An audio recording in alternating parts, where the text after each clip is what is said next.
Good afternoon, Tampa. It's Mayor Jane here. I just want to give you a little bit of an update this afternoon. As of this morning, there have been 291 confirmed cases of COVID-19 in Hillsborough County, including 3 deaths and 51 hospitalizations. Yesterday, we had a 92-year-old female that a resident of Hillsborough County that passed away from COVID-19.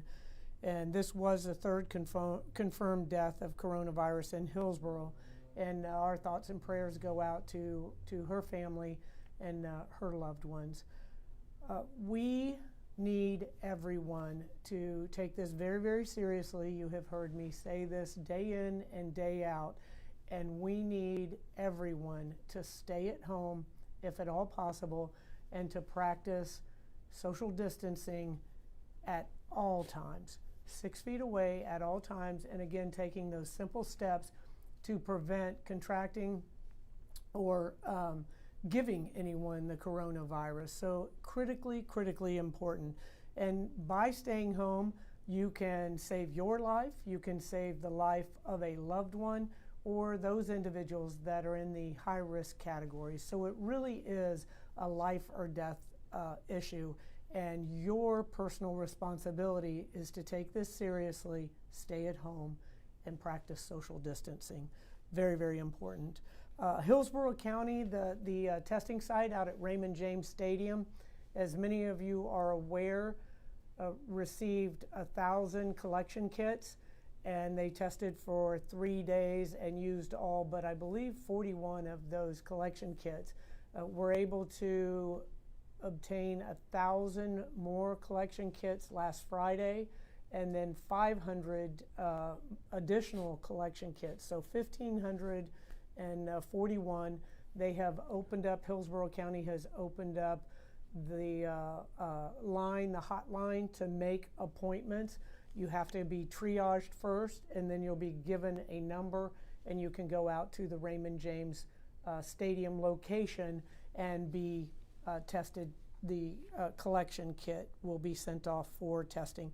The number that you can call if you're experiencing symptoms is 813-272-5900. And again, you'll be pre-screened and pre-registered. So very, very important that you call ahead, because those supplies are very limited with the 1,500 collection kits, but also the PPE that they're using. The call center will be taking appointments now through Thursday, April 2nd from 8 a.m. to 5 p.m. and they plan to start doing the actual collections tomorrow morning. So that's Wednesday morning out at Raymond James Stadium. Now, it is my pleasure and actually my honor to be able to introduce to you Dr. Lockwood. He is the Dean of the USF Health Morsani College of Medicine and the College of Nursing, Public Health, and Pharmacy. He's also served as an executive vice president at Tampa General since 2015, and he has been an incredible source of knowledge throughout this event, and actually in dealing with other issues as well. And we were talking earlier, and he said that he never says no, and I can attest to that, because whenever I call him and I ask him a question, or I ask if he would be interested in participating in events, he always says yes. So he is here to give us some updates and some information and just really fascinating facts about COVID-19 and this virus. So first, I would like to ask you, Dr. Lockwood, about the importance of social distancing. Yeah. Well, the virus is really spread by what are called respiratory droplets. So that is basically the droplets that are created when you sneeze or cough. So if you're more than 6 feet away, as we are, the respiratory droplets will not reach you, and you won't acquire the infection that way. Now, there are other ways. Contaminated surfaces are one, but the primary mechanism is through respiratory droplets, and so that's why social distancing is so important. Mm-hmm. And it'll be very interesting as well as we go along, we'll be able to actually determine the impact that social distancing has on the spread of the virus. And as we've all heard, that terminology of flattening the curve, and we'll be able to find out that those locations, those cities, those counties, those states that implemented the social distancing practice early on will probably be a lot more successful in reducing those cases. Oh, absolutely. And we'll know in about 2 weeks. So the cases that are diagnosed usually were a result of an infection that happened 2 weeks before. So you have to start measuring the benefits of social distancing after about 2 weeks. So we still have a little ways to go, but we're getting there. And fortunately, we began social distancing early enough in our epidemic that I think we're going to benefit here in Hillsborough County a lot more than, for example, poor New York did, where they delayed it. And of course, they started the epidemic much earlier there than we did. So I'm counting on that being a major factor in helping us avoid the catastrophic outcomes that New York has seen. That's great. So everybody that's frustrated about being at home, just think about that. The reward comes in 2 weeks. Doesn't mean we'll be able to end it, but we'll be able to see the benefit of that, and hopefully the flattening of the curve here in Hillsborough County. So what effect has the lag in testing had on this virus spread? Because as we've seen across the nation, we've seen here, but across the nation as well, is that we don't have the collections swabs. We don't have the PPE for our first responders. There's a lot of delays in the testing ability because of the sheer volume, lack of machines, all of that. So just talk about that a little bit, the lag in testing for the virus.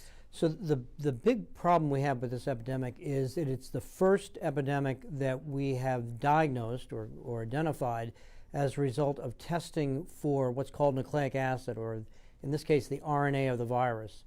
Normally, when you have an epidemic, for example, Zika, we would measure in your blood whether you had antibodies, and that would tell us whether you were infected or not. We might also measure the viral RNA to tell us that you were infectious at that moment. But in this case, we've only identified the viral RNA, so we're only detecting patients that are actively infected, that are shedding the virus. And the problem with that is that there are a lot of people that already had the infection that are better, that may have been infectious earlier, and we didn't recognize that. And so they may be infecting people or had infected people previously that we're not aware of. The second problem with this method of testing is that we don't have enough kits. So we're only identifying and only testing patients that are very sick or that have significant risk factors. So they have a fever, they have cough, they might be over 65 and have diabetes or heart disease or high blood pressure or lung disease, or they're hospitalized. And so the number of patients we're identifying is much smaller than the number of people that are infected.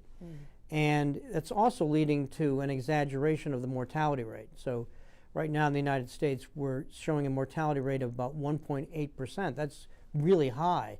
That's many, 20 times higher than the flu. The problem is that the denominator is much smaller than we really it is. So if we were to be actively testing everybody, we would have a much larger number of cases and a much smaller case fatality rate. And if we were to include antibody testing of the folks that already had the infection and are now better, that denominator would be even larger and the case fatality rate would be even lower. So the good news is it's not as lethal as we think.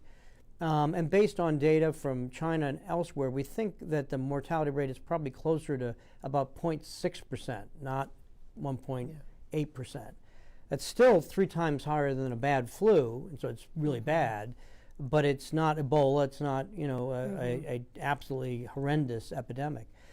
But all that also means that a lot of folks are infected that we don't know are infected, and a lot of folks had been infected and infected other people, and we don't know about that. So that's created a real problem with trying to get a handle on the disease, trying to identify the folks that are at risk and keep them out of have them isolated. And it's one of the reasons it's spread so fast. We just don't know who's infected. And so from a practical standpoint, for the folks at home, assume everybody's infected, and keep your distance, and assume every surface you touch is infected in public, and make sure you wash your hands frequently. Wash your hands for 20 seconds with soap and water, warm water, and 20 seconds is a long time to wash your hands. So you have to sing happy birthday to me twice. That's 20 seconds. Use hand sanitizer. That's also very effective.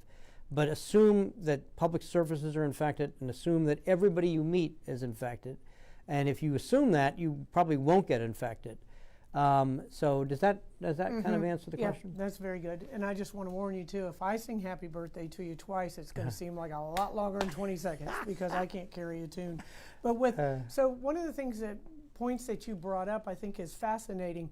So within the realm of health professionals, what is a percentage of individuals that you feel may have contracted this virus and really have no idea that they had it? Is there? So in China, that was studied, and it turned out that 86% of people that were infected were undocumented.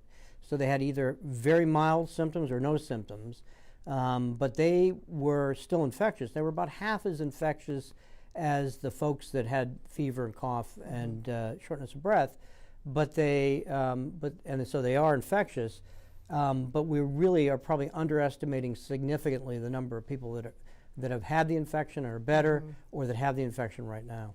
That to me is fascinating. 86% of all of the American public will get it somewhere in that. Well, realm, we're not saying that, but we're saying that for every 14 people that have it, there's probably another 86 that we don't know about that also have it. Right, exactly. Okay. So with that said, you and I have had a discussion about the significance of testing for the antibodies.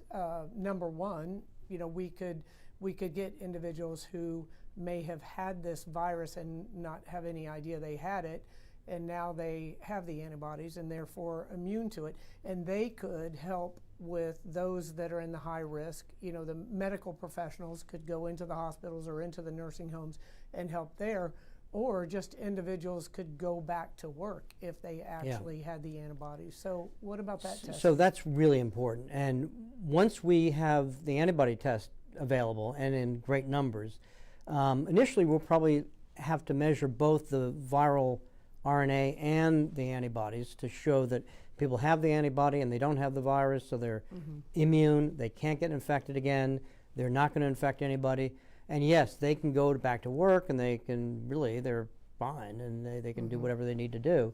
And that would be particularly helpful, as you say, with first responders, with nurses and docs in the front line, but ultimately people that run subways or whatever, submarine sandwiches, whatever they want, they can go back to work. And that'll be the first group that goes back to work.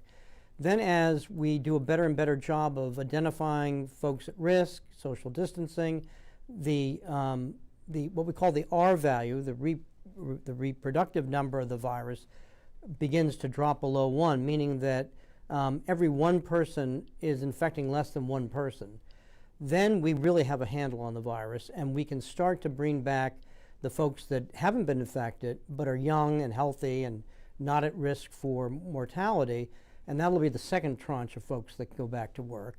And then as the virus becomes rare, the more vulnerable folks over 65 or with comorbidities, then they can go back to work. So, there will be an ending to this epidemic. I think we will start to see people going back to work that are immune within probably 4 to 8 weeks. I think we'll start to see the healthy folks that haven't been infected go back to work in probably 8 to 12 weeks. I'm making these numbers up, but I think they're pretty close. And then probably in about 4 months, the more vulnerable folks will probably be able to go back to work. You have to watch for recurrence in the fall, but we should be much better able to control the infection in the fall because we will have far fewer infections, a lot of people will be immune, and we'll be able to really track and trace contacts and keep them out of the population so other folks don't get infected.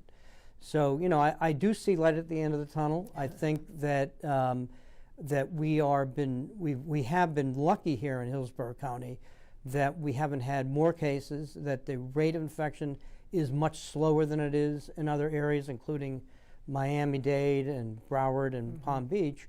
But we can't slack off. We have to be very vigilant, social distancing, hand washing, assume everybody's infected, assume every surface is infected. Okay. Now, before we open it up for questions, can you just talk about the re-emergence? I don't want to say resurgence. That sounds like it's going to hit us like another tidal wave. But for this to come back in the fall, sometime in the fall, So if you look at where the infection is now, it's in the northern hemisphere, and it's in a fairly narrow belt in the northern hemisphere. So as you go further south, particularly sunny, warmer areas, there's less infection. That's one of the reasons Florida is not New York.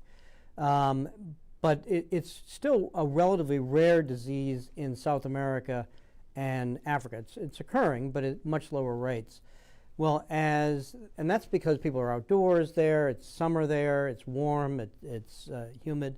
But as the epidemic begins to decline here, it'll pick up there. And then when we start to get cold again in the northern hemisphere, the virus will reemerge. So we have to be very vigilant about travel from those areas. We have to be testing people. We will soon be able to test people probably at the airport to be able to ensure that we're not letting infected people in.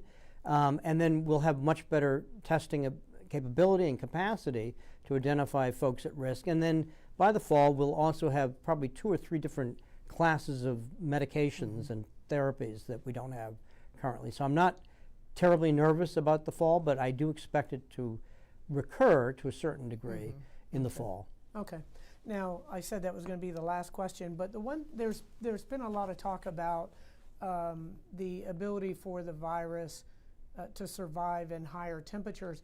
Is it more that it's not down in the southern areas as much as the northern hemisphere right now because we're not as in close proximity, or because it's warmer?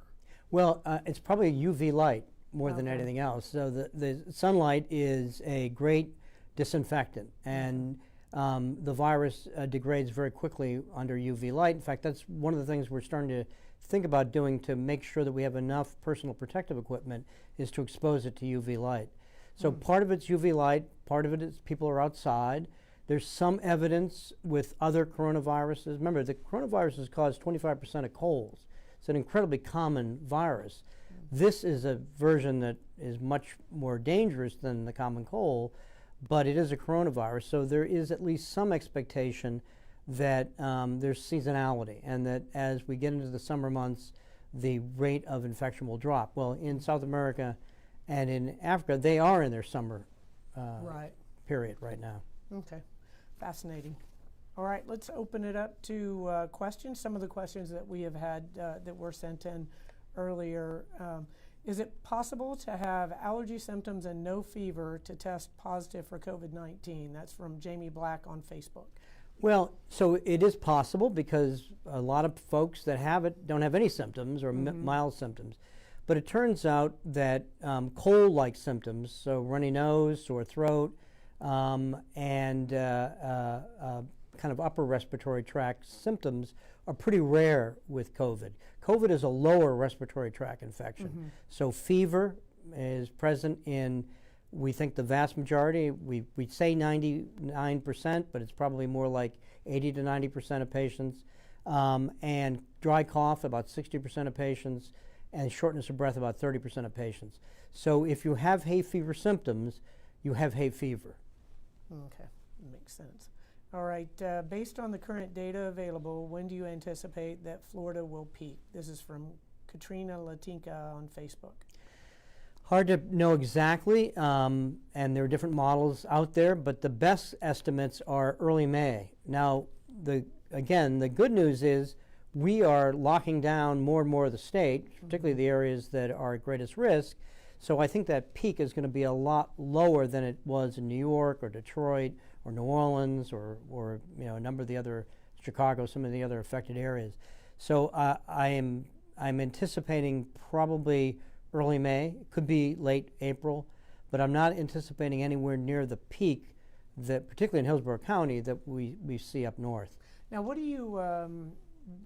are your observations with New Orleans? They basically blamed their outbreak on the Mardi Gras festivities and the close proximity there. What effect do you think that the spring break festivities would have? I saw a heat map the other day where they tracked cell phone data for individuals that were at Fort Lauderdale and had basically taken it all over the Northeast. Yeah. Well, of course, a lot of them end up back north and out of the state. So as a Floridian, that's not so bad, but as an American, that's not good. So there is the opportunity for spread. I mean, the biggest risk the state has right now is of travel between Miami, particularly, I would say really Palm Beach, Broward, and Dade, and New York. And there's just a lot of New Yorkers that come down, and New Yorkers obviously have a much higher rate of infection than anyone else in the country. So I'm really worried about those three counties. And I think that obviously the governor has taken steps, and the mayors and county commissioners have taken steps to really lock down those areas, and I think appropriately so. But that in the state of Florida, that's the area I'm most concerned about. Okay. All right. I think we already answered the heat and humidity. Does that kill the virus? How long does the virus linger in the air and on surfaces? That's from Spencer via Twitter. Yeah, so that's a great question. We thought we knew the answer, and so there was a New England Journal article a couple of weeks ago that suggested on cardboard 24 hours, so when you get cardboard surfaces, wipe them off, on stainless steel and plastic about 3 days. Now, aerosol is, we think, much faster, probably 3 hours. The problem is that there was a study done in the Diamond Princess cruise boat that suggested, cruise ship, that suggested that it could stay on the surfaces there for 17 days. Now, no one else has shown that. That seems to be specific to cruise ships. And it may have to do with recirculating of their air and some other factors. I think the key point here is assume any public surface that's frequently touched, door handles, elevator buttons, and so forth, are infected. And if you're going to touch them without a glove or a Kleenex, wipe your hands, wash your hands, use hand sanitizer. Cannot emphasize that enough. Okay, excellent. You may have just killed the cruise industry. Yeah, well, and disinfect surfaces as much as you can. When you're using a keyboard, wipe it down to start with, wipe it down when you're done. Assume every surface is infected. Someday the cruise industry will come back. Well, no doubt. But not right now. Right, no doubt about that. Again, as you said, assume everyone has it, and that's sort of my mantra too. I say assume you have it, and take every step possible to keep from spreading it. Okay, while awaiting COVID-19 test results, are there any safe medications that help with the symptoms? And that's from Nicholas on Facebook. So for sure, Tylenol is safe. There was some concern about non-steroidal anti-inflammatories like Motrin, aspirin, and so forth. I think the bulk of the evidence suggests that they're safe as well. I would definitely recommend Tylenol, though, for fever, and you can use cough medicine for cough. But again, you're looking for rapid deterioration. If you get short of breath, if your fever is getting very high, make sure you're staying in touch with your provider. Really important, because this disease is very unpredictable. Most people have very minimal symptoms, but then other folks are dying. So if you're rapidly deteriorating, make sure that you are in constant contact with your provider so they can get you into the hospital and get appropriate care. Without a doubt. I read that USF Health is printing 3D nasal swabs for COVID-19, and that it is possible to produce up to 3,000 a day. Are you at that level of production? Where are these swabs going once printed, produced? From Paul Comure. So we're making our own collection kits. We can create the viral transport medium they call VTM using a recipe that the CDC suggested. So we produced that, we validated it, it works, it collects the the viral RNA. It's perfectly useful. And our problem was not enough of the swabs were available, because the company that makes the swabs, the bulk of swabs in this country, is located in northern Italy, and needless to say, that's not a good place to be manufacturing these days. So we decided, well, what the heck, we would make our own using this 3D printer. So we went through a variety of different formulas, and Summer Decker at USF really led this project, and she did an amazing job. And this seems to be as effective, certainly as effective as the commercially available swabs at collecting the virus. It actually is more comfortable. So the way the FDA regulates these devices is that we can use it at USF, at Tampa General, at the VA, at our affiliates, and we may also be able to give it to the state. So right now we're using it locally. We potentially may give some of these to the Department of Health. We have to make sure that that's okay with the FDA. We're pretty sure that it is, but we can't sell them, and we can't give them to people that aren't one of those entities. But we have given the formula out to many, many other hospitals also who have 3D printers, and they're starting to manufacture them too. So for example, in New York, Northwell Health System in Long Island is manufacturing huge numbers, and they're using it as part of their collection kits. So this is, I think, our goal here is to make sure that anybody that can print these prints them and helps relieve that shortage. Okay, so if we catch up with the collection swabs, what are some of the other roadblocks? So that's the first roadblock. The second bottleneck is not enough of the reagent to run the assay, and the third bottleneck is not enough of the machines to run the assay. So the manufacturers of those reagents and the CDC are trying to ramp that up. We're still way behind. The commercial labs like LabCorp and Quest still have a big lag of somewhere between 3 and 7 days before they give us their results. So we really need to catch up. Now, Abbott has a very rapid assay, and that's being scaled up, and that should be available in the next couple of weeks. So I think we'll be over that hump relatively quickly, but it is still a major problem in dealing with this epidemic. Good, good. Do you think that it's more important to focus, or is it shouldn't be a question, to focus on the testing or on the antibody? So both. Okay. I think it's really important that right now we have the nucleic acid, the RNA test that tells us the patient's actively infected, because we act on that information. But over time, we're going to want to know who was infected and is better, because that's the group that can go back to work. And it'll also tell us how many people actually had the infection. So that's going to be really valuable information, because it will tell us that denominator again. What's the real case fatality rate here? So it's going to be really useful information. I think the antibody test will roll out over the next 3 weeks, and we should be at scale in about a month.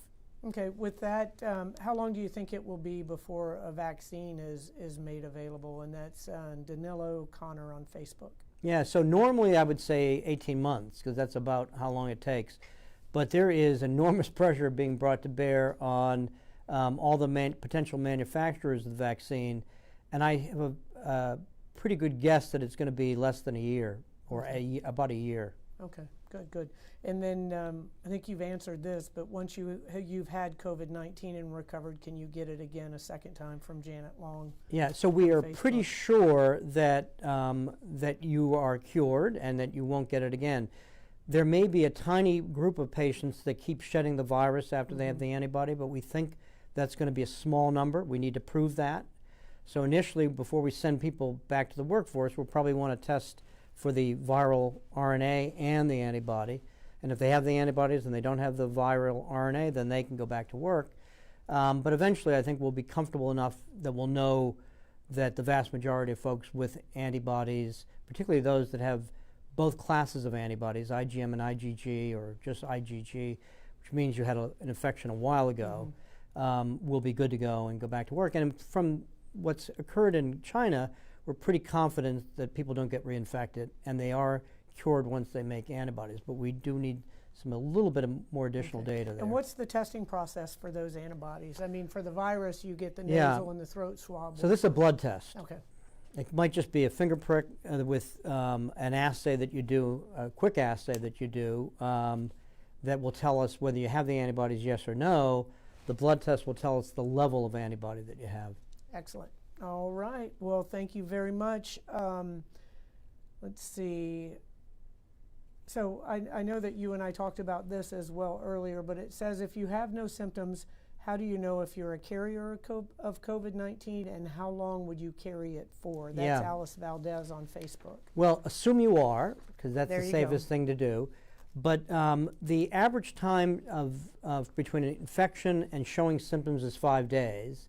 About 95% of patients will show evidence of the infection within 7 days, and 99% within 14 days. So clearly, if you're 14 days out and you have no symptoms, you're either cured or you never had it. And you're probably good to go either way. And that's why we use the 14-day isolation period, because you're really we're pretty confident that you either didn't have it, or as I say, you may have had it and you're all better. All right. Well, thank you very much, Dr. Lockwood. No problem. Fascinating as always. I tell you, I could talk to you for forever, but that then all of our audience would fall asleep. But really, thank you for all you've done for our community as well, and we really appreciate it.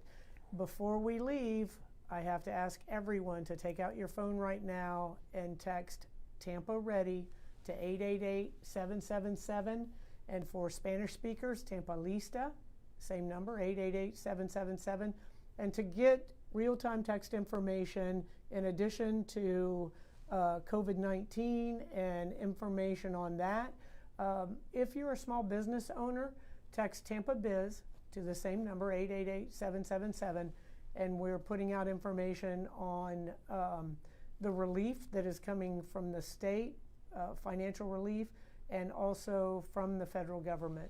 We were on a conference call with Congresswoman Kathy Castor yesterday, and we walked through all of those funding streams that are being made available, and we are working here on a number of fronts in the city of Tampa to help our community, those individuals that have lost their jobs and those individuals that have small businesses and are suffering right now. So we're taking steps to ensure that we are there for you to help you regardless of what that need is. And if you have questions that you need to talk to somebody, we have call takers standing by who can answer your questions in English or Spanish, and that is at 833-272, no, I'm sorry, 833 TPD, TPA info. Once a cop, always a cop. 833 TPA info. And then for the testing, it is 813-272-5900. All right, everybody be safe and stay at home. Thank you very much. Thank you, Dr. Lockwood. My pleasure. Thank you.